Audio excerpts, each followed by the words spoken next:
हम अपना सर झुका के इसलिए चले जाते कि मेरा तो नहीं ना, वो मेरी बहन तो नहीं ना, मैं तो सुरक्षित हूं ना। अगर हम उसको कुछ बोलेंगे तो कहीं हमें ना मार दे, कहीं हम ऐसा कैसे हो सकता है? अगर इतनी व्यवस्था हमारे दिमाग में स्वसुख की छा गई है तो फिर मनुष्य कहलाने योग्य नहीं है हम भाई।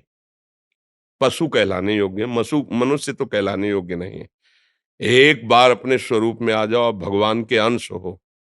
एक बार आ जाओ। मरना एक बार है, 100 बार नहीं। ध्यान रखना, 100 बार नहीं मरना है, एक बार मरना है। और वो निश्चित समय है, कोई बिना समय के मार नहीं सकता, क्योंकि एक ही भय होता है जो डराता है, कहीं मृत्यु ना आ जाए। और वो हमने स्वीकार कर लिया है। बस फिर देखते हैं। यही स्वीकार करके बाबा जी बने थे कि अब मैं मरा। बच्चा थे, कौन रखेगा, कहाँ रखेगा, क्या भोजन मिलेगा, कैसा मिले। पहले घर के निकलने के पहले ही मन ने ऐसा मारा कि अगर ठाकुर जी की कृपा ना होती तो पहले ही बाण में गिर जाते। जो ही गांव से बाहर निकले जन्मभूमि से, तो ही ऐसी प्रेरणा मन में, क्या भोजन कैसे मिलेगा। बच्चा थे, कौन रखेगा, कैसे, क्या, कहाँ, यहाँ तो अम्मा है, परिवार है।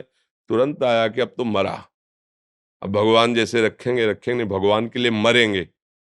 देखो आपके सामने बैठ, पूरा जीवन हो गया। एकांत गंगा किनारे अकेले घूमना, श्मशान, रात्रि में पेड़ के नीचे रुक जाना, मंदिर, कहीं भय थोड़ी लगा, क्योंकि मरा। प्रभु के लिए जीवन अर्पित। अब जैसे ऐसे कोई टच नहीं कर पाया। हाँ, उनका विधान है तो कोई गाली देगा, कोई अपमान करेगा, थोड़ा मजबूत करने के लिए ऐसे कोई। तो ये तो होना चाहिए कि जैसे हम निकल रहे, कोई हमारी बहन को छेड़े तो उस समय आप ग्रीवा झुका के जाएंगे क्या? मारो मती, उसको बंदी बनाकर, हमारा कानून है, कानून को अर्पित करो। हिंसा करके तुम नया अपराध मत करो, पर कोशिश करो बचाने की। उसको बचाओ और उसको बंदी बनाने की। यदि उसमें कुछ होता है तो भगवान जाने। बात समझिए, हमारा उद्देश्य हिंसा करना नहीं होगा। बचाव पक्ष में, अगर बचाव पक्ष में हमारे प्राण चले जाएं या कुछ भी हो जाए, वो भगवान जाने। पर इस पर तो उतरना चाहिए। हम कई जगह ऐसा देखा है कि इतने लोग स्वार्थी हैं। एक बार हम 11 बजे रात्रि के, पहले 9 बजे तक आरती होती थी ठाकुर जी की, तो आरती करके फिर भिक्षा मांगते थे घरों में।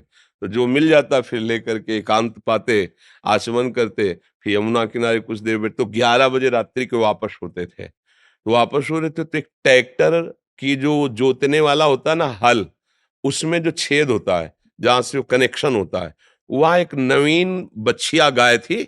उसका पैर पता नहीं कैसे उसमें चला गया था।